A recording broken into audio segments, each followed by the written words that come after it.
বাদশাহ হারুন রশিদ পৃথিবী শাসন করেছিলেন। সে একবার অসুস্থ হয়ে গেল, অসুস্থ, মৃত্যুর শয্যায় শায়িত। এমন অবস্থায় সে তার রাজ দরবারের সমস্ত ব্যক্তিদের বেড়ে পড়ল। তার সাথে ছিল একজন পাগল। আমাদের সমাজে একটা কথা প্রচলিত আছে, যাদেরকে বলা হয় জাতে মাতাল তালে ঠিক, আসলে নাই এরকম একটা কথা আছে। মানে কি, এমনি কিছু বুঝে না, কিন্তু জায়গা মতো সে সব কিছু করতে পারে। এটা খারাপ একটা আমরা নেই, কিন্তু বাচ্চা হারুন রশিদের কাছে এমন একটা পাগল ছিল যার ব্যাপারে আপনার ভালো ধারণা ছিল।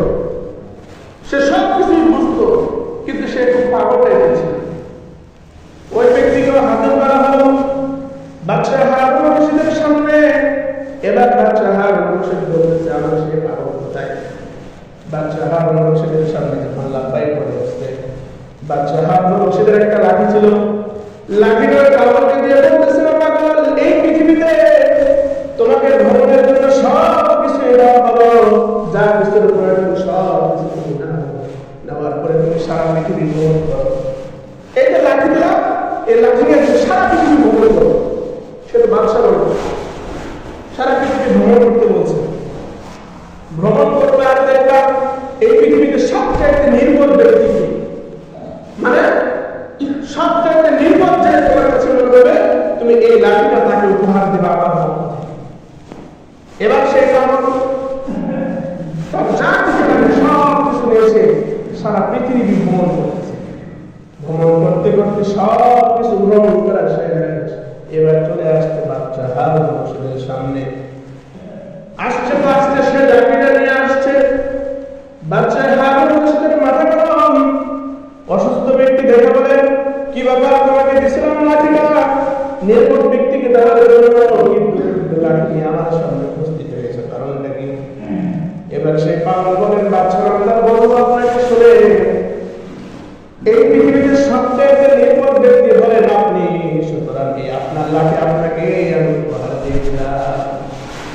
ওই পাগল বাদশা হারুন রশিদ, সে পৃথিবী শাসন করতেছে, তাকে নির্বোধ বলে তার হাতে সে লাঠিটা দিয়ে দিচ্ছে। বলুন তো দেখি, মাথা ঠিক থাকবে? এমনি অসুস্থ ব্যক্তি, তারপর যদি কান্না ঘটে তাহলে কি একটা অবস্থা হবে? বাদশা হারুন রশিদ চিৎকার করে বলতেছে, তুমি আমাকে বলতেছো নির্বোধ? এই নির্বোধের ব্যাখ্যা তুমি আজকে দিয়ে দেওয়া। এবার সে পাগল বলছে, বাচ্চা নামদার, তাহলে শুনুন, আপনি কিভাবে নির্বোধ হলেন? আপনি তার পৃথিবী শাসন করেছেন, এখন আপনি মৃত্যুর শয্যায় শায়িত। বাচ্চা নামদার, শুনুন তাহলে, বলুন তো দেখি, আপনি পৃথিবীতে যখন কোনো জায়গাতে যেতেন, যাওয়ার সময় সেই জায়গাটা পরিদর্শনের জন্য আপনার সৈনিকদেরকে পাঠাইতেন কিনা? সেই জায়গাটা নিরাপদ কিনা? সেই জায়গাতে কোনো দুর্ঘটনা ঘটবে এমন কোনো পজিশন আছে নাকি? আপনার জায়গার কোনো ক্ষতি হবে এরকম কোনো জিনিস আছে নাকি? এগুলো পরিদর্শনের জন্য আপনি কি আপনার সৈন্যবাহিনীদেরকে পাঠাতেন না? আপনার প্রশাসন বিভাগ থেকে যারা এ সমস্ত বিষয়ে পারদর্শী আপনি তাদেরকে পাঠাইতেন না? বলে, হ্যাঁ, পাঠাইতাম।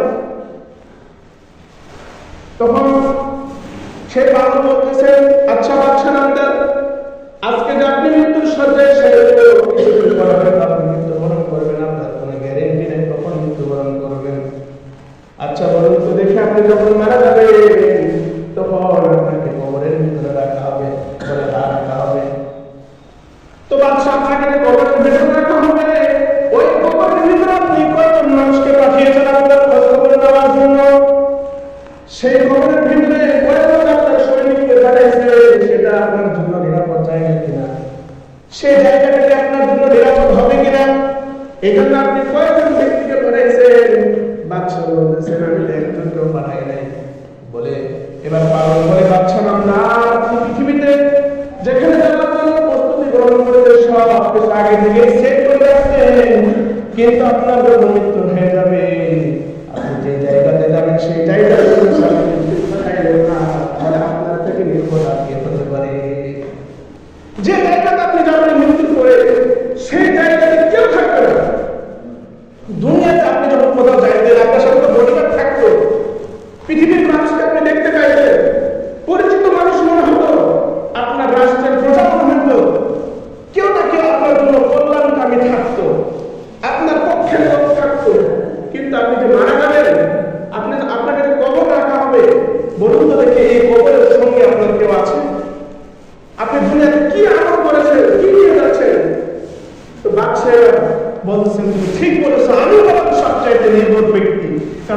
আমরা